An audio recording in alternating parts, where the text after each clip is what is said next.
Spécialiste du terrorisme, merci de nous avoir rejoints pour ce premier plateau. 2 explosions à l'aéroport de Bruxelles, des déflagrations dans le métro. Est-ce que c'était prévisible? Bon, c'était tellement prévisible que c'était même annoncé. Le propre gouvernement belge a passé son temps depuis novembre et surtout janvier à annoncer des attentats, à mettre la ville en état de siège, plusieurs jours déjà. Et donc, s'il y a un attentat dont on ne peut pas dire qu'il n'a pas été annoncé, c'est celui-ci. C'est d'ailleurs une des curiosités de ces événements, c'est que tout le monde sait qu'il va y avoir des attentats. On sait même à peu près où les attentats vont avoir lieu. L'État islamique passe un temps fou à nous l'annoncer dans ses revues en français, en anglais, en arabe et autres, à le YouTuber. Et nous faisons d'immenses efforts pour ne jamais écouter ce qu'ils nous racontent. Donc oui, il y a une curiosité, mais non, il n'y a aucune surprise. Et les exécutants étaient fichés en plus. Comme d'habitude. C'est ce que j'allais dire. Ça fait 20 ans, depuis Khaled Kelkal, qui est le premier hybride, le premier cas de prototype criminel qui passe au terrorisme. D'habitude, on avait des politiques qui utilisaient la violence. Ça, on savait ce que c'était. Oui, brigade rouge et compagnie. Tout ça, action directe, on était habitués. On a vu apparaître un truc bizarre avec Khaled Kelkal qui a surpris tout le monde. Tout le monde. Personne ne peut dire qu'il a... Nous, les criminologues, enfin, tout le monde. Bon, après, on a su que ça existait. Et c'est pas ce qu'on a eu. On a eu ce qu'on croit appeler Al-Qaïda, dont nous sommes les inventeurs pour lutter contre les Russes en Afghanistan, et qui est un golem, ça s'est retourné contre nous, comme d'habitude. Mais c'est une organisation, comme disait Donald Rumsfeld, on a les factures, on sait ce que c'est. On l'a inventé, ça s'est retourné contre nous, mais on sait où c'est. Un peu comme l'État islamique, vu par nos amis sunnites. Mais si vous me prenez tout ce que je vais dire, Vous débordez sur le temps de... Bon, si vous venez pour parler à ma place, je l'avais dit avant de venir. Et donc vous avez ça. Et puis ça a disparu jusqu'à Mera. Mera, c'est Kelkal copié-collé. C'est le même. Vous prenez son dossier judiciaire, son dossier criminel. Voilà. Kelkal, où est-ce qu'il est radicalisé? À Bruxelles. 95. Ah, déjà Kelkal? Oui. Kelkal est radicalisé à Bruxelles. C'est là où il passe au GIA pour être un agent du GIA qui devient le groupe salafiste. Déjà. Donc, nous n'avons aucune surprise, rien. Nous n'avons juste une amnésie collective généralisée visant à ne plus jamais nous souvenir de quoi que ce soit. Mais hélas, je dis bien hélas, il n'y a pas de surprise. La bonne nouvelle, par contre, si je peux me permettre de terminer comme ça, c'est que curieusement, ce que les services de renseignement proactifs, qui sont là pour empêcher les attentats et pas pour arrêter les auteurs, ne savent pas faire, la police de papa, informateur, indicateur, interception, perquisition, donne d'excellents résultats. Et alors là, on est dans un paradoxe absolu, c'est que l'inspecteur Google attend désespérément que l'écran lui donne une réponse qu'il n'aura jamais, alors que le policier Clémenceau sort avec son petit carnet de notes, va faire sa perquise, relève des empreintes, écoute l'informateur, écoute l'indicateur et arrête les terroristes. Alors, ça signifie on quoi? Est dans la... Ça signifie l'erreur, le fétichisme technologique est une erreur. Alors, est-ce que ça signifie qu'à un moment ou à un autre, nous, je parle hors des États-Unis, on s'est aligné sur les Américains qui, eux, ne croient qu'à la technologie? Bien sûr. Et eux, ils l'ont payé le 11 septembre, ils l'ont payé à Johnson, ils l'ont payé à San Bernardino. Est-ce que vous pensez que c'est une des causes de ce dysfonctionnement? On a un sujet assez simple, on a 2 oreilles, pas de cerveau, on a décidé de mettre 4 oreilles pour voir si ça marchait mieux. Il est difficile que ça produise un effet quelconque. Et vous pensez que cette fois-ci, le message va être entendu? Alors, paradoxalement, il n'est pas entendu. On a l'impression qu'ils ne l'entendent pas, mais ce n'est pas vrai.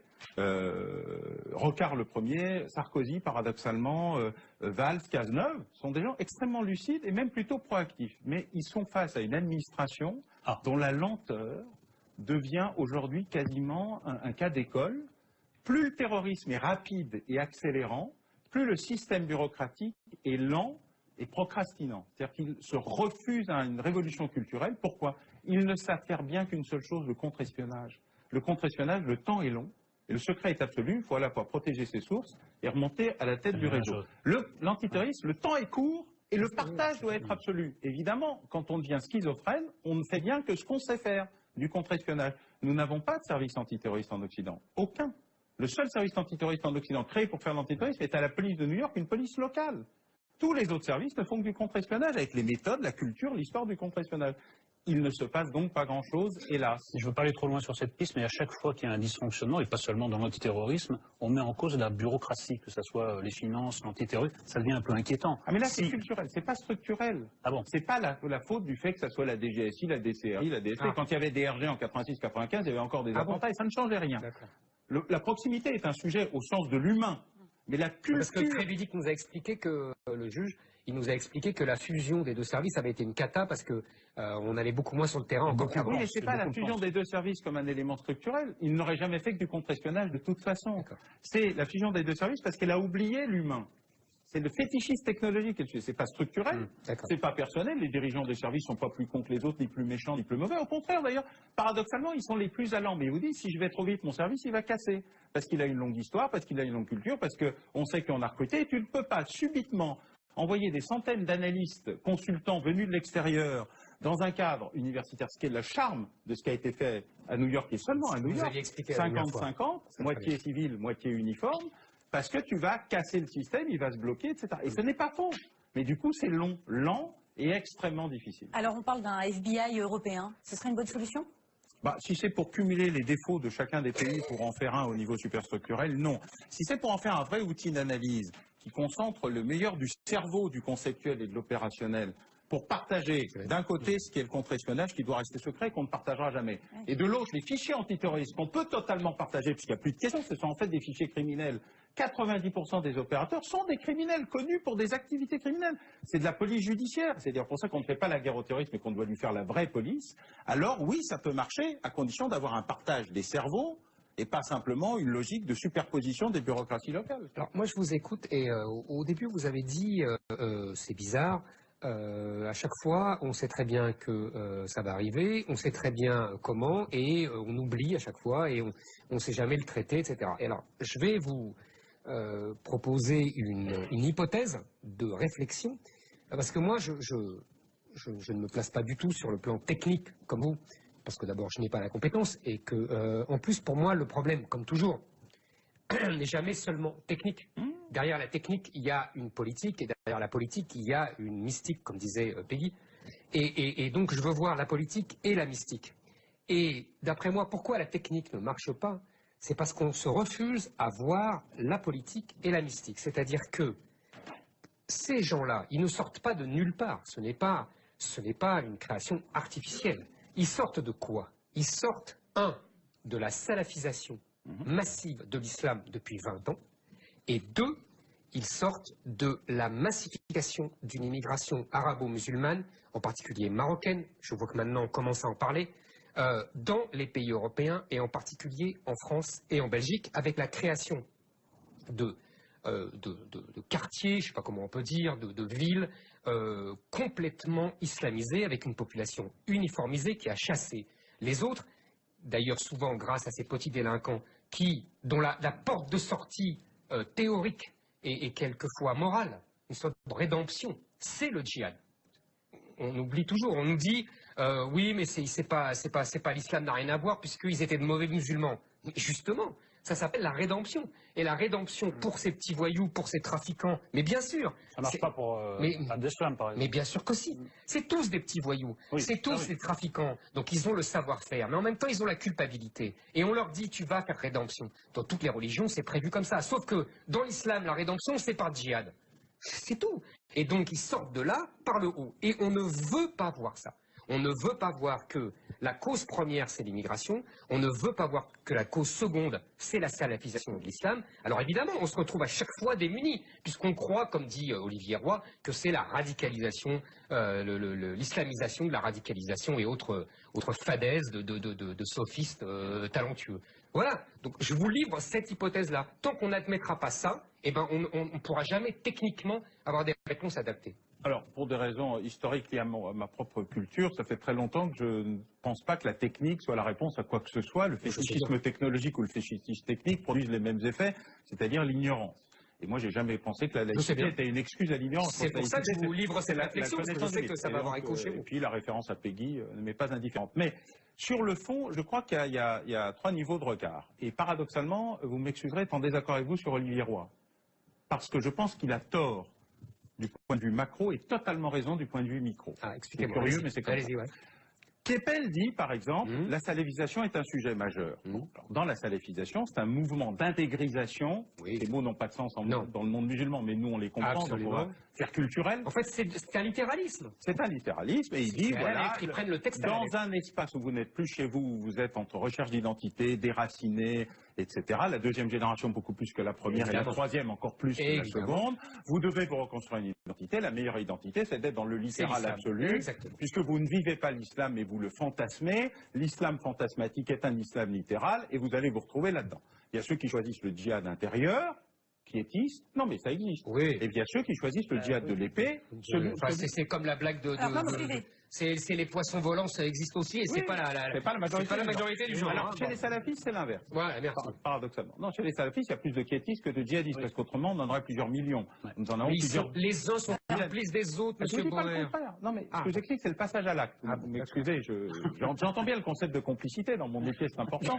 Mais il y a le passage à l'acte. Dans l'eau, vous connaissez ça. Le passage à l'acte est un sujet important. Or, dans le passage à l'acte, on est encore dans... Mais l'environnement salafiste aide massivement à ce processus de passage à l'acte.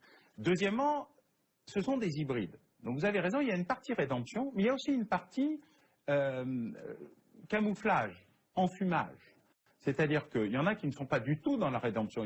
C'est quand même plus facile de continuer à faire du petit banditisme organisé en me faisant passer pour un militant qui utilise la tariya, c'est-à-dire la dissimulation, que d'être un vrai militant islamique qui respecte l'intégralité des règles, y compris pas fumer, pas boire et pas sortir en boîte.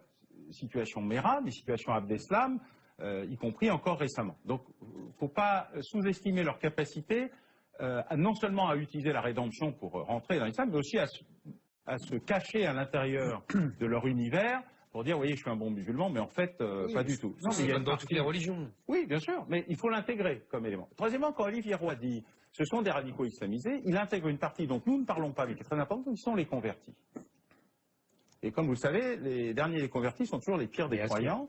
Et dans les convertis, ce qu'on voit, nous, c'est des radicaux islamisés, numériquement. Quand vous prenez chacun des individus, vous regardez leur casier, leur fichier, leur truc, Olivier Roy a massivement raison quand on prend individu par individu. Et c'est ça qui est important. C'est que les radicaux islamistes, j'aimerais comprendre. C'est des gens qui auraient pu être à Action Directe, on en parlait, qui auraient pu être aux Brigades Rouges, qui auraient pu être dans n'importe quelle organisation, et notamment qui sont tous d'abord des criminels. Parce que quand on les voit, d'où ils viennent et ce qu'ils font, ce sont les mêmes que ce qu'on avait chez les Anars, chez les BR, chez Action Directe. C'est ça que je vais vous expliquer, c'est que quand on prend un individu... de la grille de Zemmour, on va perturber, là. Non mais attendez, si on peut en placer une. Si on peut en placer une. Je vais répondre. Je dis, quand on prend individu par individu, vous prenez une centaine de terroristes identifiés, ayant revendiqué qu'on peut...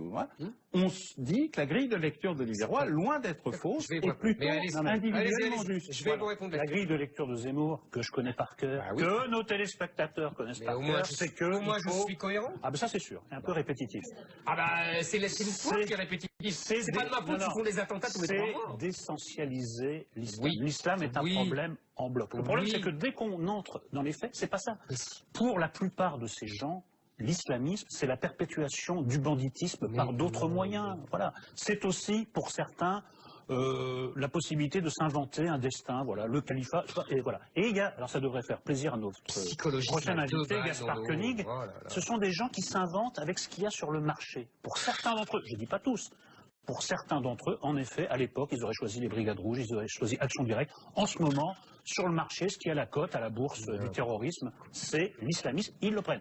Donc je veux dire que, qu'est-ce qu'il y a de pire que les attentats de Bruxelles ou de Paris?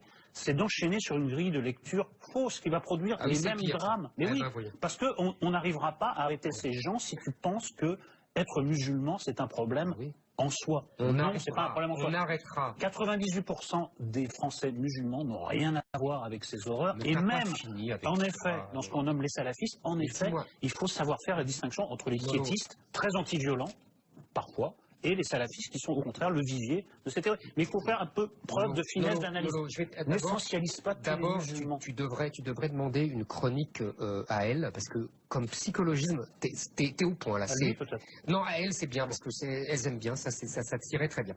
Deuxièmement, j'aimerais te poser une question.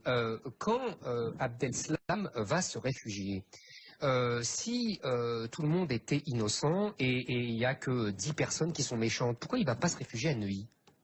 Il va se Mais réfugier. c'est bizarre ton histoire, parce que moi je penserais que, tu vois, de toute façon personne n'est complice de rien. Donc qu'il aille à Neuilly, c'est la même chose. Non, c'est pas la même chose. C'est bizarre, il va à Molenbeek. Il va se Et puis alors les autres réfugier. ils vont à Trappes, et puis les autres ils vont... C'est Abdeslam va se bizarre, oh là réfugier là. là où se trouve sa famille, Oui. ses copains, oui. Ah, tiens, déjà il y a des ses copains réseaux. comme là.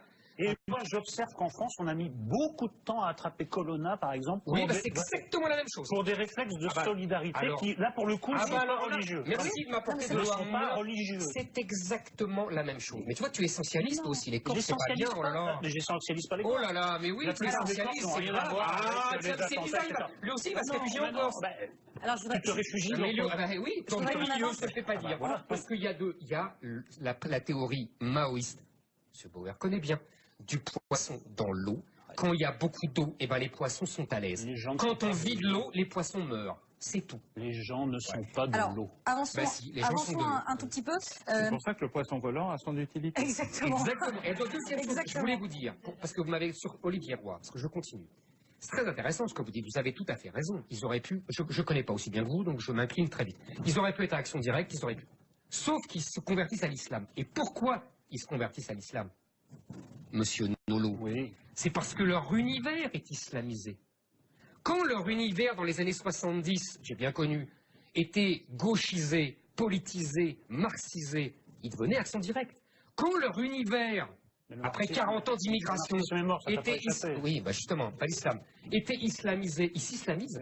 Donc ça nous change encore moins. Vous venez de faire la synthèse que j'essaie d'expliquer entre la ligne Keppel et la ligne Rouen. Et ben voilà. C'est-à-dire Je que vais leur dire. l'environnement général, macro, vu par Voilà. Keppel, la salafisation, c'est-à-dire l'intégrisation d'une partie importante de l'islam, est un vrai sujet, Voilà. et que du coup, le passage à la radicalisation, même si ce mot ne veut rien dire, à l'acte, pour dire ce que Voilà. j'utilise comme terme, se fait plus facilement dans la mode du moment C'est et normal. l'eau colorée du moment qu'à Voilà. d'habitude. Et c'est normal, parce que c'est l'eau. Mais ça Olivier veut dire Roy, l'eau. Olivier C'est-à-dire Roy, en l'univers musulman des analysant, populations. Olivier Roy, en analysant chacun des individus, ce qu'il dit est exact J'ai sur compris. l'islamisation de la radicalité, et que Keppel dit oui, mais c'est rendu possible par un environnement Et général. heureusement qu'on est là. Oui, bah, ça aide. Alors, justement, suite à ces attentats, Manuel Valls On va a leur dire déclaré. parce que Manuel ça va, Valls- ils s'en sortent mal sans nous. Manuel Valls a déclaré: nous sommes en guerre et subissons depuis plusieurs mois en Europe des actes de guerre. Il a même rajouté: nous sommes sans doute à un niveau d'alerte plus élevé qu'autour du 13 novembre. Déjà, est-ce que c'est vrai? Est-ce qu'il a raison de le dire? Oh, moi, je préfère qu'on dise les choses plutôt qu'on ne les dise pas. De toute façon, vous verriez le procès que vous lui feriez. De toute façon, il y aurait un procès. De toute façon, il le dit pour traumatiser les gens et c'est la politique de la terreur. Ouais. Ou il l'a pas dit, il est coupable. Donc, de toute D'accord. façon, entre deux mots, Il vaut mieux quand même le dire. autant prendre celui de la responsabilité. En tout cas, moi, je maintiens qu'il faut toujours dire ce qu'on sait, à part dans une enquête où on est en train d'arrêter Oui, bien quelqu'un. sûr, Je pense bien d'ailleurs sûr. qu'il y a beaucoup de gens qui parlent beaucoup trop en Belgique, parce que avoir la télé qui arrive sur les lieux d'une perquise avant la perquise Eh oui, est toujours oui, un sujet ça un peu pose un petit compliqué. souci, oui. Mais au-delà de ça, je préfère dire les choses que ne pas les dire. Et oui, le niveau d'alerte est particulier. Le seul terme sur lequel Encore j'ai un plus élevé désaccord, oui, Encore bien plus sûr, élevé oui, que oui. autour La du 13 démonstration est là. C'est que, à force de dire que ça Oui. va arriver, ça arrive. Enfin, il y a donc, plus de risques qu'il ait raison on qu'il peut ait pas tort. reprocher à Charles Michel d'avoir dit le risque est très élevé, ça va péter, et de dire bah, on vous l'avait dit, ça va péter. Hélas, ça va Ouais. péter. Mais du coup, c'est le problème de bon, bah, maintenant qu'on le sait, qu'est-ce qu'on fait pour empêcher que ça arrive et pas seulement pour régler après que ça soit arrivé. Le seul mot qui m'a toujours dérangé, c'est guerre. Je pense qu'eux nous font la guerre, mais que la guerre aux terroristes ne donne aucun résultat jamais. Enfin, Le aux seul terroristes, chose- vous avez raison. Voilà, la seule chose qui donne des résultats aux terroristes, c'est justement la police. Et d'ailleurs, la démonstration est faite que quand on fait de la police, on a des résultats, et quand on fait autre chose, on n'en a pas. Mais ce sujet étant traité, il est vraiment... je conçois le message qui est donné par ceux qui veulent faire la guerre au terrorisme, mais je leur explique que ça ne marche jamais. Et puis, il vaut mieux traiter... Quitte à dire les choses, autant leur donner un nom. On a traité de ça la dernière fois sur qui est l'ennemi et l'incapacité que nous avons à le dénommer. Là, il faut aller pour dire ce qu'on fait à l'ennemi, ce qu'on doit lui faire, même s'il utilise des moyens de guerre. C'est nous, c'est lui faire la police, parce que c'est la police qui donnera des résultats. La police prédictive pour éviter les attentats, et la police après pour arrêter les auteurs, ceux qui ne se sont pas fait... Ce qui n'empêche qu'on leur fait la guerre à l'extérieur aussi. Les questions se posent aussi. Oui, mais on est dans un processus où il y a un État qui a toute la forme d'un État, et donc l'incapacité de dire ce que c'est, en dire ah non, Daesh comme si nous parlions arabe, ou Daesh comme si c'était une lessive, qui est quand même un sujet à peu près perturbant dans l'incapacité d'une partie de la classe politique à dire les choses. Cet État a un territoire, il a une population, il a une administration, il a une organisation, il a un ministère des attentats, il a une monnaie, il a des finances, il a des réseaux de transport. Il s'appelle État islamique, pas islamiste. Il sait comment il s'appelle. Et donc il a à peu près toutes les caractéristiques d'un État. Alors on peut dire l'autoproclamé État, le pseudo-État, on peut raconter tout ce qu'on veut en adjectivant et pas seulement en essentialisant. Est-ce qu'il faut faire à la fois la police à l'intérieur et la guerre à l'extérieur, où il faut laisser tomber le front extérieur? C'est ça ma question. La question, elle se posait avant, maintenant elle ne se pose plus. C'est trop tard. Voilà, mais quand l'État islamique vous a dit ne venez pas nous chercher parce que vous le payerez très cher, ils nous ont prévenus plusieurs fois. L'enlèvement de Gardel et son assassinat, c'était le dernier en Algérie. C'était le dernier message de l'État islamique, ne venez pas nous chercher. L'État islamique dit, écoutez, du temps de Chirac, vous aviez décidé de ne faire aucune des conneries qui ont été faites depuis, où que ce soit, parce que vous faites ce que les Américains font et qui déclenche le chaos pour l'éternité. Mais si vraiment c'est ce que vous voulez, eh bien la guerre, ça n'est pas un jeu vidéo à 10 000 km de distance et à 10 000 mètres de hauteur, vous en payerez le prix et ce sera le prix du sang. Aujourd'hui, ce que l'État islamique fait, c'est desserrer l'étau, justement, parce que, non pas la guerre que nous menons, mais la guerre que les Kurdes mènent, les milices chiites, les Syriens, les Russes, enfin tout le monde sauf nous, dans la réalité. La guerre, c'est un peu excessif. J'ai pas le sentiment que nous ayons des troupes au sol, ou alors j'ai bouqué un épisode. C'est ça la guerre. Et puis nos bombardements, c'est peanuts et avec des américains. Les bombardements ciblés sont plutôt efficaces, mais dans la réalité, ça n'est pas Dresde. Non, mais les Russes, c'est plutôt Dresde. Voilà.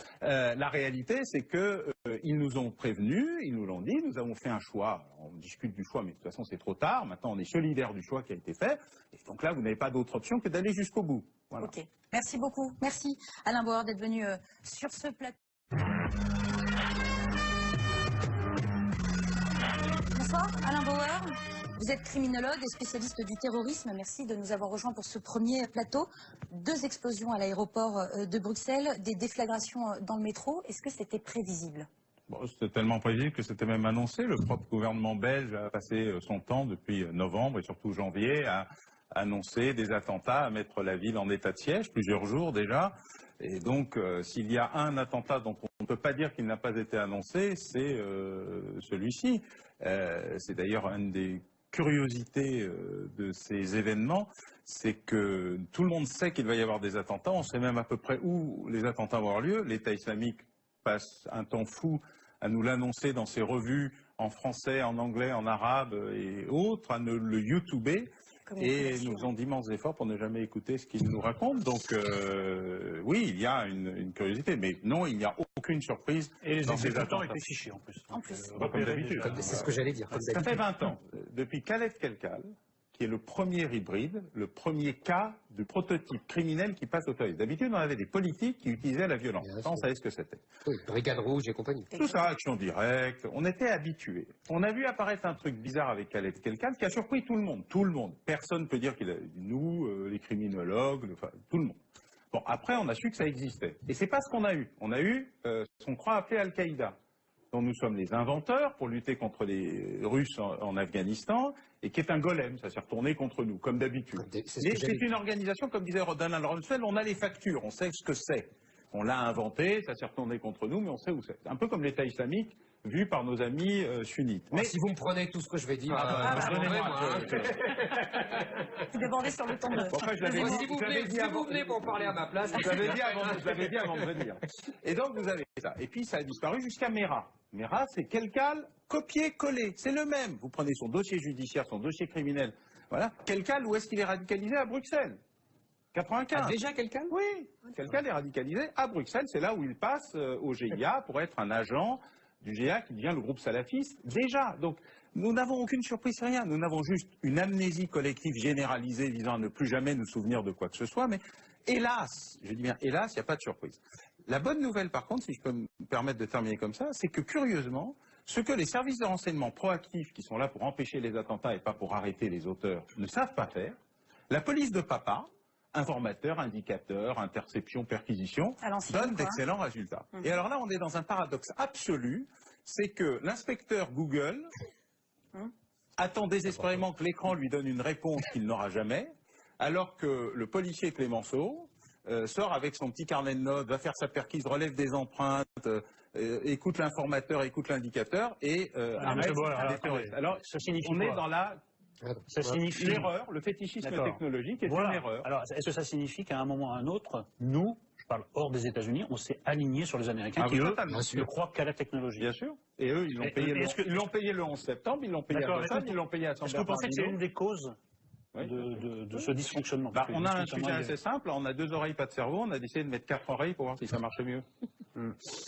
Il est difficile que ça produise un effet quelconque. Et vous pensez que cette fois-ci, le message va être entendu? Alors, paradoxalement, il n'est pas entendu. On a l'impression qu'ils ne l'entendent pas, mais ce n'est pas vrai.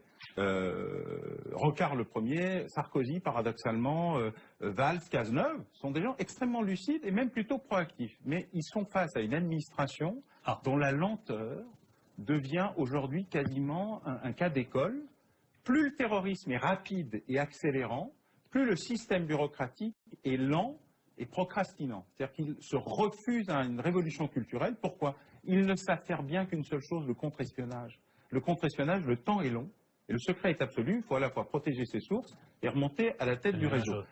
L'antiterrorisme, le temps est court et le partage doit être absolu. Évidemment, quand on devient schizophrène, on ne fait bien que ce qu'on sait faire, du contre-espionnage.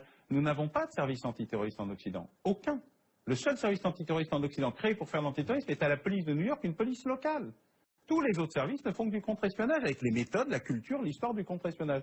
Il ne se passe donc pas grand-chose, hélas. Je ne veux pas aller trop loin sur cette piste, mais à chaque fois qu'il y a un dysfonctionnement, et pas seulement dans l'antiterrorisme, on met en cause la bureaucratie, que ce soit les finances, l'antiterrorisme, ça devient un peu inquiétant. Ah mais là c'est culturel, c'est pas structurel. Ah bon? C'est pas la faute du fait que ça soit la DGSI, la DCRI, la DST. Quand il y avait DRG en 86-95, il y avait encore des attentats et ça ne changeait rien. La proximité est un sujet au sens de l'humain.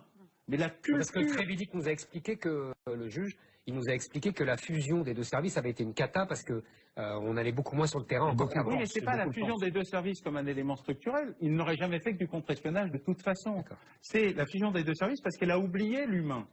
C'est le fétichisme technologique. C'est pas structurel, c'est pas personnel. Les dirigeants de services sont pas plus cons que les autres, ni plus méchants, ni plus mauvais. Au contraire, d'ailleurs, paradoxalement, ils sont les plus allants. Mais ils vous disent, si je vais trop vite, mon service, il va casser. Parce qu'il a une longue histoire, parce qu'il a une longue culture, parce qu'on sait qu'on a recruté. Et tu ne peux pas subitement envoyer des centaines d'analystes, consultants venus de l'extérieur, dans un cadre universitaire, ce qui est le charme de ce qui a été fait à New York, et seulement à New York, 50-50, moitié civil, moitié uniforme, parce que tu vas casser le système, il va se bloquer, etc. Et ce n'est pas faux. Mais du coup, c'est long, lent et extrêmement difficile. Alors, on parle d'un FBI européen. Ce serait une bonne solution? Si c'est pour cumuler les défauts de chacun des pays pour en faire un au niveau superstructurel, non. Si c'est pour en faire un vrai outil d'analyse qui concentre le meilleur du cerveau, du conceptuel et de l'opérationnel, pour partager d'un côté ce qui est le contre-espionnage qui doit rester secret et qu'on ne partagera jamais. Et de l'autre, les fichiers antiterroristes qu'on peut totalement partager, puisqu'il n'y a plus de questions, ce sont en fait des fichiers criminels. 90% des opérateurs sont des criminels connus pour des activités criminelles. C'est de la police judiciaire. C'est d'ailleurs pour ça qu'on ne fait pas la guerre au terrorisme et qu'on doit lui faire la vraie police. Alors oui, ça peut marcher. Spécialiste du terrorisme, merci de nous avoir rejoints pour ce premier plateau. 2 explosions à l'aéroport de Bruxelles, des déflagrations dans le métro. Est-ce que c'était prévisible? C'était tellement prévisible que c'était même annoncé. Le propre gouvernement belge a passé son temps depuis novembre et surtout janvier à annoncer des attentats, à mettre la ville en état de siège, plusieurs jours déjà. Et donc, s'il y a un attentat dont on ne peut pas dire qu'il n'a pas été annoncé, c'est celui-ci. C'est d'ailleurs une des curiosités de ces événements, c'est que tout le monde sait qu'il va y avoir des attentats. On sait même à peu près où les attentats vont avoir lieu. L'État islamique passe un temps fou à nous l'annoncer dans ses revues en français, en anglais, en arabe et autres, à le YouTuber. Et nous faisons d'immenses efforts pour ne jamais écouter ce qu'ils nous racontent. Donc oui, il y a une curiosité, mais non, il n'y a aucune surprise. Et les exécutants étaient fichés en plus. Comme d'habitude. C'est ce que j'allais dire. Ça fait 20 ans, depuis Khaled Kelkal, qui est le premier hybride, le premier cas de prototype criminel qui passe au terrorisme. D'habitude, on avait des politiques qui utilisaient la violence. Ça, on savait ce que c'était. Brigade rouge et compagnie. Tout ça, action directe, on était habitués. On a vu apparaître un truc bizarre avec Khaled Kelkal qui a surpris tout le monde. Tout le monde. Personne ne peut dire qu'il a... Nous, les criminologues, enfin, tout le monde. Bon, après, on a su que ça existait. Et c'est pas ce qu'on a eu. On a eu ce qu'on croit appeler Al-Qaïda, dont nous sommes les inventeurs pour lutter contre les Russes en Afghanistan, et qui est un golem, ça s'est retourné contre nous, comme d'habitude. Mais c'est une organisation, comme disait Donald Rumsfeld, on a les factures, on sait ce que c'est. On l'a inventé, ça s'est retourné contre nous, mais on sait où c'est. Un peu comme l'État islamique, vu par nos amis sunnites. Mais si vous me prenez tout ce que je vais dire, vous débordez sur le temps de... Si vous venez pour parler à ma place, vous avez dit avant de venir. Et donc vous avez ça. Et puis ça a disparu jusqu'à Mera. Mera, c'est Kelkal copier-coller. C'est le même. Vous prenez son dossier judiciaire, son dossier criminel. Voilà. Kelkal, où est-ce qu'il est radicalisé? À Bruxelles. 95. Ah, déjà Kelkal? Oui. Kelkal est radicalisé à Bruxelles. C'est là où il passe au GIA pour être un agent du GIA qui devient le groupe salafiste. Déjà. Donc, nous n'avons aucune surprise, rien. Nous n'avons juste une amnésie collective généralisée visant à ne plus jamais nous souvenir de quoi que ce soit. Mais hélas, je dis bien hélas, il n'y a pas de surprise. La bonne nouvelle, par contre, si je peux me permettre de terminer comme ça, c'est que curieusement, ce que les services de renseignement proactifs, qui sont là pour empêcher les attentats et pas pour arrêter les auteurs, ne savent pas faire, la police de papa, informateur, indicateur, interception, perquisition, donne d'excellents résultats. Et alors là, on est dans un paradoxe absolu, c'est que l'inspecteur Google attend désespérément que l'écran lui donne une réponse qu'il n'aura jamais, alors que le policier Clémenceau sort avec son petit carnet de notes, va faire sa perquise, relève des empreintes, écoute l'informateur, écoute l'indicateur et arrête les terroristes. Alors, ça signifie on quoi? est dans la... Ça signifie l'erreur, le fétichisme technologique est une erreur. Alors, est-ce que ça signifie qu'à un moment ou à un autre, nous, je parle hors des États-Unis, on s'est aligné sur les Américains qui, eux, ne croient qu'à la technologie? Bien sûr. Et eux, ils l'ont payé le 11 septembre, ils l'ont payé à Boston, ils l'ont payé à San Bernardino. Est-ce que vous pensez que c'est une des causes de ce dysfonctionnement? On a un sujet assez simple, on a 2 oreilles, pas de cerveau, on a décidé de mettre 4 oreilles pour voir si ça marche mieux. Il est difficile que ça produise un effet quelconque. Et vous pensez que cette fois-ci, le message va être entendu? Alors, paradoxalement, il n'est pas entendu. On a l'impression qu'ils ne l'entendent pas, mais ce n'est pas vrai. Rocard le premier, Sarkozy, paradoxalement, Valls, Cazeneuve, sont des gens extrêmement lucides et même plutôt proactifs. Mais ils sont face à une administration dont la lenteur devient aujourd'hui quasiment un cas d'école. Plus le terrorisme est rapide et accélérant, plus le système bureaucratique est lent et procrastinant. C'est-à-dire qu'il se refuse à une révolution culturelle. Pourquoi? Ils ne savent faire bien qu'une seule chose, le contre-espionnage. Le contre-espionnage, le temps est long et le secret est absolu. Il faut à la fois protéger ses sources et remonter à la tête du réseau. L'antiterrorisme, le temps est court et le partage doit être absolu. Évidemment, quand on devient schizophrène, on ne fait bien que ce qu'on sait faire, du contre-espionnage. Nous n'avons pas de service antiterroriste en Occident. Aucun. Le seul service antiterroriste en Occident créé pour faire l'antiterrorisme est à la police de New York, une police locale. Tous les autres services ne font que du contre-espionnage avec les méthodes, la culture, l'histoire du contre-espionnage. Il ne se passe donc pas grand-chose, hélas. Je ne veux pas aller trop loin sur cette piste, mais à chaque fois qu'il y a un dysfonctionnement, et pas seulement dans l'antiterrorisme, on met en cause la bureaucratie, que ce soit les finances, l'antiterrorisme, ça devient un peu inquiétant. Ah mais là c'est culturel, c'est pas structurel. Ah bon? C'est pas la faute du fait que ça soit la DGSI, la DCRI, la DST. Quand il y avait des RG en 86-95, il y avait encore des attentats et ça ne changeait rien. La proximité est un sujet au sens de l'humain. Mais la culture... Parce que Trévidic nous a expliqué que, le juge, il nous a expliqué que la fusion des 2 services avait été une cata parce que on allait beaucoup moins sur le terrain. Oui, mais c'est pas la fusion des 2 services comme un élément structurel. Il n'aurait jamais fait que du contre-espionnage de toute façon. C'est la fusion des 2 services parce qu'elle a oublié l'humain. C'est le fétichisme technologique, c'est pas structurel, c'est pas personnel, les dirigeants des services sont pas plus cons que les autres, ni plus méchants, ni plus mauvais, au contraire d'ailleurs, paradoxalement, ils sont les plus allants, mais ils vous disent, si je vais trop vite, mon service, il va casser, parce qu'il a une longue histoire, parce qu'il a une longue culture, parce qu'on sait qu'on a recruté, et tu ne peux pas subitement envoyer des centaines d'analystes, consultants venus de l'extérieur, dans un cadre universitaire, ce qui est le charme de ce qui a été fait à New York, et seulement à New York, 50-50, moitié civil, moitié uniforme, parce que tu vas casser le système, il va se bloquer, etc. Et ce n'est pas faux. Mais du coup, c'est long, lent et extrêmement difficile. Alors, on parle d'un FBI européen. Ce serait une bonne solution? Si c'est pour cumuler les défauts de chacun des pays pour en faire un au niveau superstructurel, non. Si c'est pour en faire un vrai outil d'analyse qui concentre le meilleur du cerveau, du conceptuel et de l'opérationnel, pour partager d'un côté ce qui est le contre-espionnage qui doit rester secret et qu'on ne partagera jamais. Et de l'autre, les fichiers antiterroristes qu'on peut totalement partager, puisqu'il n'y a plus de questions, ce sont en fait des fichiers criminels. 90% des opérateurs sont des criminels connus pour des activités criminelles. C'est de la police judiciaire. C'est-à-dire pour ça qu'on ne fait pas la guerre au terrorisme et qu'on doit lui faire la vraie police. Alors oui, ça peut marcher à condition d'avoir un partage des cerveaux et pas simplement une logique de superposition des bureaucraties locales. Alors moi je vous écoute et au début vous avez dit c'est bizarre. À chaque fois, on sait très bien que ça va arriver, on sait très bien comment, et on oublie à chaque fois, et on ne sait jamais le traiter, etc. Et alors, je vais vous proposer une hypothèse de réflexion Parce que moi, je ne me place pas du tout sur le plan technique comme vous, parce que d'abord, je n'ai pas la compétence, et que, en plus, pour moi, le problème, comme toujours, n'est jamais seulement technique. Derrière la technique, il y a une politique, et derrière la politique, il y a une mystique, comme disait Peggy. Et donc, je veux voir la politique et la mystique. Et d'après moi, pourquoi la technique ne marche pas? C'est parce qu'on se refuse à voir la politique et la mystique. C'est-à-dire que ces gens-là, ils ne sortent pas de nulle part. Ce n'est pas une création artificielle.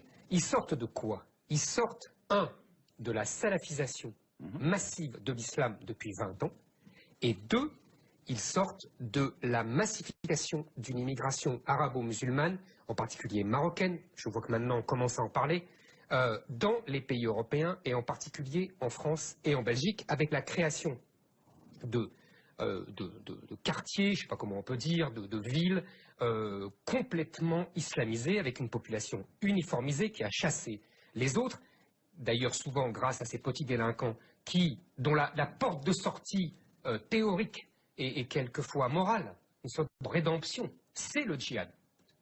On oublie toujours, on nous dit oui, mais c'est pas l'islam n'a rien à voir puisqu'ils étaient de mauvais musulmans. Mais justement, ça s'appelle la rédemption. Et la rédemption pour ces petits voyous, pour ces trafiquants, mais bien sûr. Ça marche pas pour l'islam, par exemple. Mais bien sûr que si.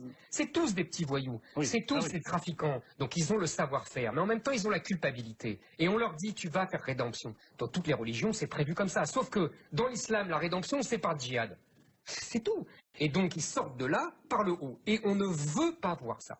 On ne veut pas voir que la cause première, c'est l'immigration. On ne veut pas voir que la cause seconde, c'est la salafisation de l'islam. Alors évidemment, on se retrouve à chaque fois démunis, puisqu'on croit, comme dit Olivier Roy, que c'est la radicalisation, l'islamisation de la radicalisation et autres fadaises de sophistes talentueux.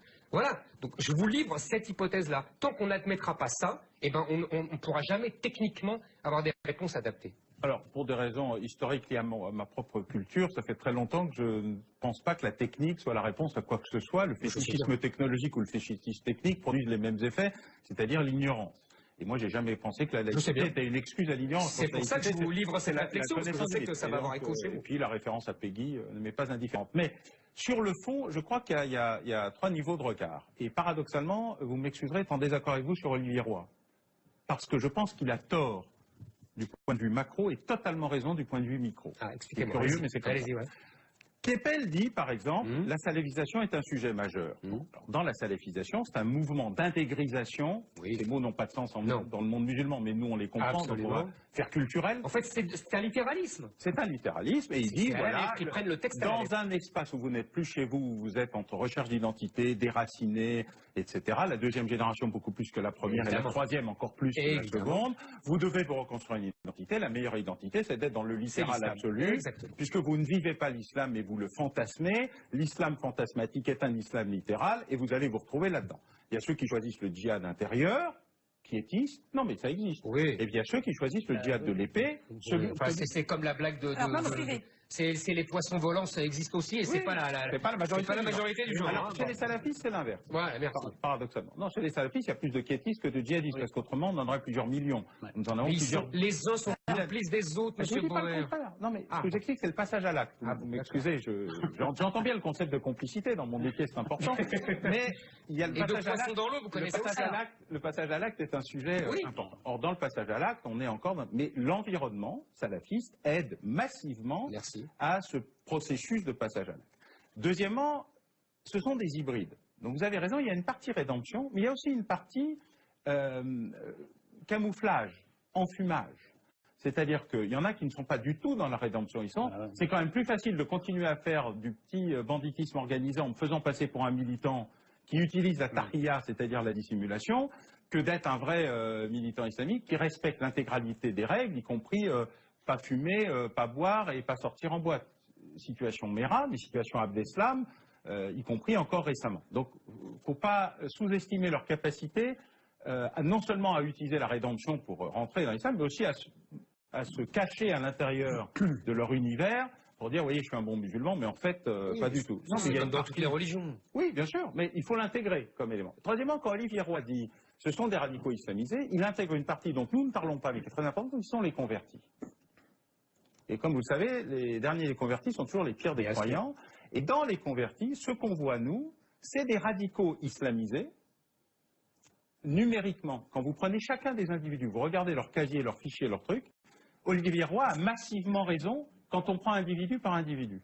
Et c'est ça qui est important. C'est que les radicaux islamistes, j'aimerais comprendre. C'est des gens qui auraient pu être à Action Directe, on en parlait, qui auraient pu être aux Brigades Rouges, qui auraient pu être dans n'importe quelle organisation, et notamment qui sont tous d'abord des qu'est-ce que vous en savez? Parce que quand on les voit, ils viennent et ce qu'ils font, ce sont les mêmes que ce qu'on avait chez les ANAR, chez les BR, chez Action Directe. C'est ça que je vais vous expliquer, c'est que quand on là, prend vous sortez de la grille de Zemmour, non, vous me perturbez, là. Non, mais attendez, si on peut en placer une. Si on peut en placer une. Je vais répondre. Non, mais c'est intéressant. Quand on prend individu par individu, vous prenez une centaine de terroristes identifiés, ayant revendiqué qu'on peut... on se dit que la grille de lecture de Olivier Roy, loin d'être fausse, est plutôt individuellement juste. Je vais vous répondre. La grille de lecture de Zemmour, que je connais par cœur, que nos téléspectateurs connaissent par cœur, c'est que... Au moins, je suis cohérent. Ah ben ça, c'est sûr. Un peu répétitif. Ah ben, c'est l'histoire qui est répétitive. C'est pas de ma faute s'ils font des attentats tous les 3 mois. C'est d'essentialiser l'islam. L'islam est un problème en bloc. Le problème, c'est que dès qu'on entre dans les faits, c'est pas ça. Pour la plupart de ces gens, l'islamisme, c'est la perpétuation du banditisme par d'autres moyens. Voilà. C'est aussi, pour certains, la possibilité de s'inventer un destin, voilà, le califat, et voilà. Et il y a, alors ça devrait faire plaisir à notre prochain invité, Gaspard Koenig, ce sont des gens qui s'inventent avec ce qu'il y a sur le marché. Pour certains d'entre eux, je ne dis pas tous, pour certains d'entre eux, en effet, à l'époque, ils auraient choisi les Brigades Rouges, ils auraient choisi Action Directe. En ce moment, sur le marché, ce qui est à la cote, à la bourse du terrorisme, c'est l'islamisme, ils le prennent. Donc je veux dire que, qu'est-ce qu'il y a de pire que les attentats de Bruxelles ou de Paris? C'est d'enchaîner sur une grille de lecture fausse qui va produire les mêmes drames. Mais oui, parce qu'on n'arrivera pas à arrêter ces gens si tu penses que être musulman, c'est un problème en soi. Non, c'est pas un problème en soi. On arrêtera. 98% des Français musulmans n'ont rien à voir avec ces horreurs. Et même, en effet, dans ce qu'on nomme les salafistes, en effet, il faut savoir faire la distinction entre les quiétistes, très anti-violents, parfois, et les salafistes qui sont au contraire le vivier de cette théorie. Mais il faut faire un peu preuve de finesse d'analyse. N'essentialise pas tous les musulmans. Tu devrais demander une chronique à elle, parce que comme psychologisme, t'es au point là.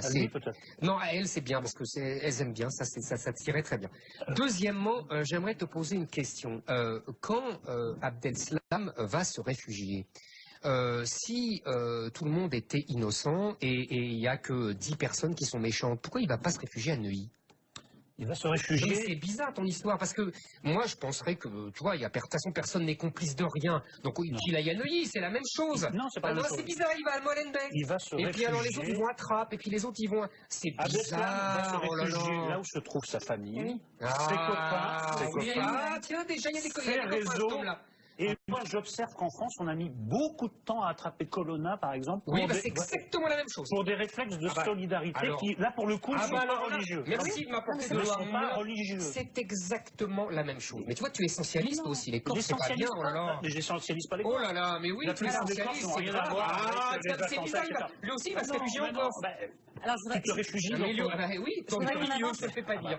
Parce qu'il y a la théorie maoïste, M. Bauer connaît bien, du poisson dans l'eau. Quand il y a beaucoup d'eau, eh ben les poissons sont à l'aise. Quand on vide l'eau, les poissons meurent. C'est tout. Les gens ne sont pas de l'eau. Avançons, un tout petit peu. C'est pour ça que le poisson volant a son utilité. Exactement. Et donc, deuxième chose, je voulais vous dire, parce que vous m'avez sur Olivier Roy, parce que je continue. C'est très intéressant ce que vous dites, vous avez tout à fait raison. Ils auraient pu, je ne connais pas aussi bien que vous, donc je m'incline très vite. Ils auraient pu être à Action Directe, ils auraient pu. Sauf qu'ils se convertissent à l'islam. Et pourquoi ils se convertissent à l'islam, Monsieur Nolot? C'est parce que leur univers est islamisé. Quand leur univers, dans les années 70, j'ai bien connu, était gauchisé, politisé, marxisé, ils devenaient Action Directe. Quand leur univers, après 40 ans d'immigration, était justement, pas l'islam, était islamisé, ils s'islamisent. Donc ça ne change encore moins. Vous venez de faire la synthèse que j'essayais d'expliquer entre la ligne Kepel et la ligne Rouen. Et ben voilà. C'est-à-dire que l'environnement général macro vu par Kepel, la salafisation, c'est-à-dire l'intégrisation d'une partie importante de l'islam est un vrai sujet et que du coup, le passage à la radicalisation, même si ce mot ne veut rien dire, à l'acte, pour dire ce que j'utilise comme terme, se fait plus facilement dans la mode du moment et l'eau colorée du moment qu'à l'habitude. C'est normal, parce que c'est l'eau. Olivier Roy, en analysant chacun des individus, ce qu'il dit est exact sur l'islamisation de la radicalité, et que Keppel dit oui, mais c'est rendu possible par un environnement général. Heureusement qu'on est là. Oui, ça aide. Alors, justement, suite à ces attentats, Manuel Valls a déclaré... Ils s'en sortent mal sans nous. Manuel Valls a déclaré « Nous sommes en guerre et subissons depuis plusieurs mois en Europe des actes de guerre ». Il a même rajouté « Nous sommes sans doute à un niveau d'alerte plus élevé qu'autour du 13 novembre ». Déjà, est-ce que c'est vrai? Est-ce qu'il a raison de le dire?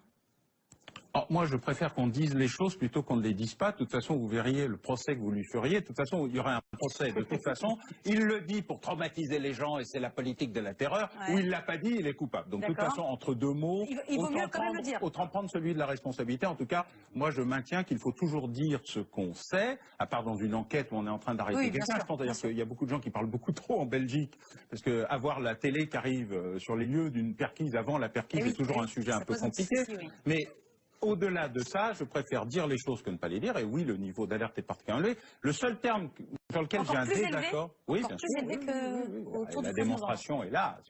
À force de dire que ça va arriver, ça arrive. Il y a plus de risques qu'il ait raison. On ne peut pas reprocher à Charles Michel d'avoir dit le risque est très élevé, ça va péter, et de dire on vous l'avait dit, ça va péter. Hélas, ça a pété, mais du coup, c'est le problème de bon, maintenant qu'on le sait, qu'est-ce qu'on fait pour empêcher que ça arrive et pas seulement pour régler après que ça soit arrivé.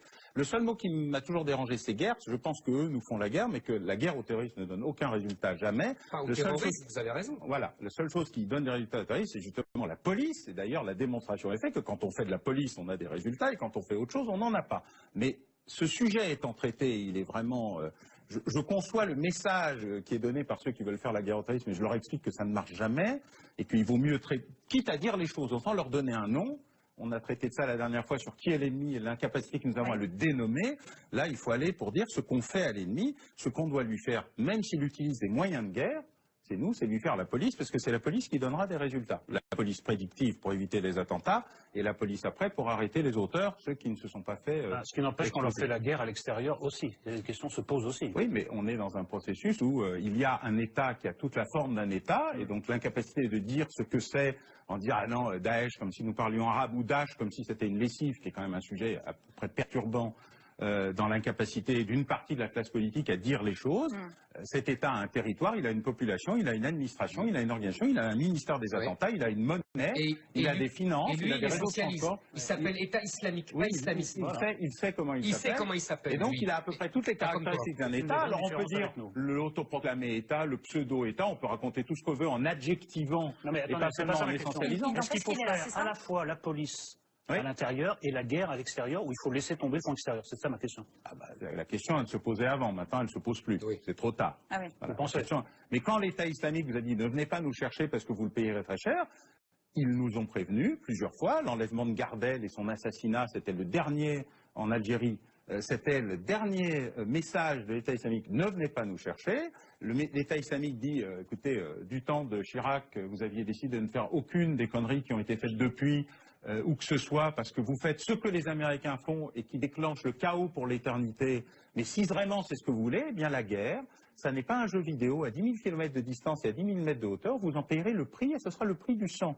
Aujourd'hui, ce que l'État islamique fait, c'est desserrer l'étau, justement, parce que, non pas la guerre que nous menons, mais la guerre que les Kurdes mènent, les milices chiites, les Syriens, les Russes, enfin tout le monde sauf nous, dans la réalité. La guerre, c'est un peu excessif. J'ai pas le sentiment que nous ayons des troupes au sol, ou alors j'ai vu un épisode. C'est ça la guerre. Et puis nos bombardements, c'est peanuts et avec des bombes américaines. Les bombardements ciblés sont plutôt efficaces, mais dans la réalité, ça n'est pas Dresde. Non, les Russes, c'est plutôt Dresde. Voilà. La réalité, c'est que ils nous ont prévenus, ils nous l'ont dit, nous avons fait un choix. On discute du choix, mais de toute façon, c'est trop tard. Maintenant, on est solidaire du choix qui a été fait. Et donc là, vous n'avez pas d'autre option que d'aller jusqu'au bout. Voilà. Ok. Merci beaucoup. Merci Alain Bauer d'être venu sur ce plateau. Bonsoir Alain Bauer. Vous êtes criminologue et spécialiste du terrorisme. Merci de nous avoir rejoints pour ce premier plateau. 2 explosions à l'aéroport de Bruxelles, des déflagrations dans le métro. Est-ce que c'était prévisible ? Bon, c'était tellement prévisible que c'était même annoncé. Le propre gouvernement belge a passé son temps depuis novembre et surtout janvier à annoncé des attentats, à mettre la ville en état de siège, plusieurs jours déjà. Et donc, s'il y a un attentat dont on ne peut pas dire qu'il n'a pas été annoncé, c'est celui-ci. C'est d'ailleurs une des curiosités de ces événements, c'est que tout le monde sait qu'il va y avoir des attentats, on sait même à peu près où les attentats vont avoir lieu. L'État islamique passe un temps fou à nous l'annoncer dans ses revues en français, en anglais, en arabe et autres, à le YouTuber.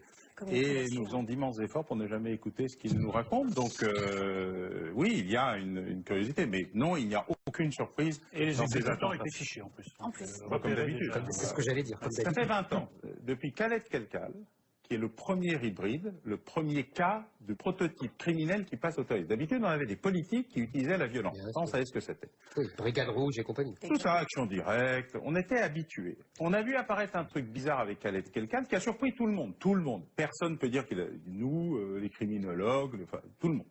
Bon, après, on a su que ça existait. Et c'est pas ce qu'on a eu. On a eu ce qu'on croit appeler Al-Qaïda, dont nous sommes les inventeurs pour lutter contre les Russes en Afghanistan, et qui est un golem, ça s'est retourné contre nous, comme d'habitude. Mais c'est une organisation, comme disait Donald Rumsfeld, on a les factures, on sait ce que c'est.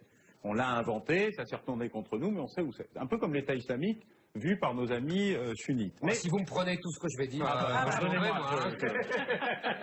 Vous débordez sur le temps de... Enfin, si vous venez pour parler à ma place, vous l'avez dit avant de venir. Et donc, vous avez ça. Et puis, ça a disparu jusqu'à Mera. Mera, c'est Kelkal copié-collé. C'est le même. Vous prenez son dossier judiciaire, son dossier criminel. Voilà. Kelkal, où est-ce qu'il est radicalisé? À Bruxelles.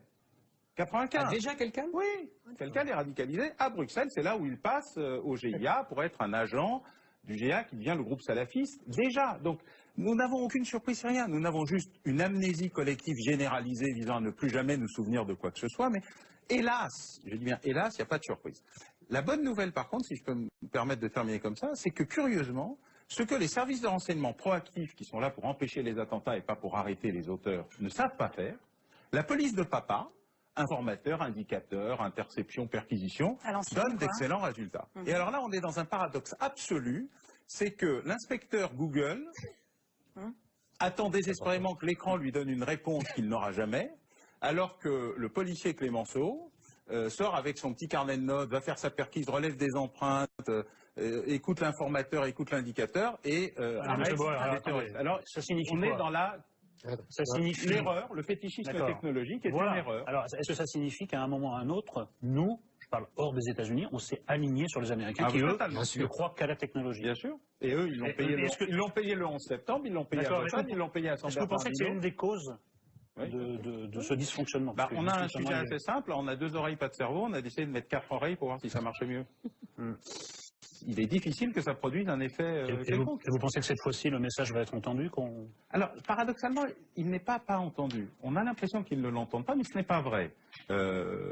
Rocard le premier, Sarkozy, paradoxalement, Valls, Cazeneuve, sont des gens extrêmement lucides et même plutôt proactifs. Mais ils sont face à une administration dont la lenteur devient aujourd'hui quasiment un cas d'école.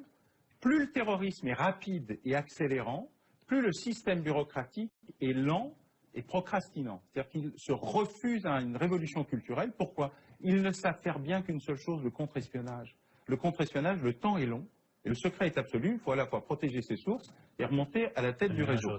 L'antiterrorisme, le temps est court, et le partage doit être absolu. Évidemment, quand on devient schizophrène, on ne fait bien que ce qu'on sait faire, du contre-espionnage.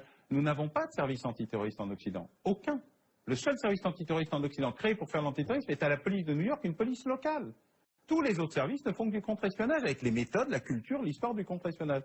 Il ne se passe donc pas grand-chose, hélas. Je ne veux pas aller trop loin sur cette piste, mais à chaque fois qu'il y a un dysfonctionnement, et pas seulement dans l'antiterrorisme, on met en cause la bureaucratie, que ce soit les finances, l'antiterrorisme, ça devient un peu inquiétant. Ah mais là c'est culturel, c'est pas structurel. Ah bon? C'est pas la faute du fait que ça soit la DGSI, la DCRI, la DST. Quand il y avait des RG en 86-95, il y avait encore des attentats et ça ne changeait rien. La proximité est un sujet au sens de l'humain. Mais la culture... Parce que Trévidic nous a expliqué que, le juge, il nous a expliqué que la fusion des 2 services avait été une cata parce que on allait beaucoup moins sur le terrain. Oui, mais c'est pas la fusion des 2 services comme un élément structurel. Il n'aurait jamais fait que du contre-espionnage de toute façon. C'est la fusion des 2 services parce qu'elle a oublié l'humain. C'est le fétichisme technologique, c'est pas structurel, c'est pas personnel. Les dirigeants des services sont pas plus cons que les autres, ni plus méchants, ni plus mauvais. Au contraire, d'ailleurs, paradoxalement, ils sont les plus allants. Mais ils vous disent, si je vais trop vite, mon service, il va casser. Parce qu'il a une longue histoire, parce qu'il a une longue culture, parce qu'on sait qu'on a recruté. Et tu ne peux pas subitement envoyer des centaines d'analystes, consultants venus de l'extérieur, dans un cadre universitaire, ce qui est le charme de ce qui a été fait à New York, et seulement à New York, 50-50, moitié civil, moitié uniforme, parce que tu vas casser le système, il va se bloquer, etc. Et ce n'est pas faux. Mais du coup, c'est long, lent et extrêmement difficile. Alors, on parle d'un FBI européen. Ce serait une bonne solution ? Si c'est pour cumuler les défauts de chacun des pays pour en faire un au niveau superstructurel, non. Si c'est pour en faire un vrai outil d'analyse qui concentre le meilleur du cerveau, du conceptuel et de l'opérationnel, pour partager d'un côté ce qui est le contre-espionnage qui doit rester secret et qu'on ne partagera jamais. Et de l'autre, les fichiers antiterroristes qu'on peut totalement partager, puisqu'il n'y a plus de questions, ce sont en fait des fichiers criminels.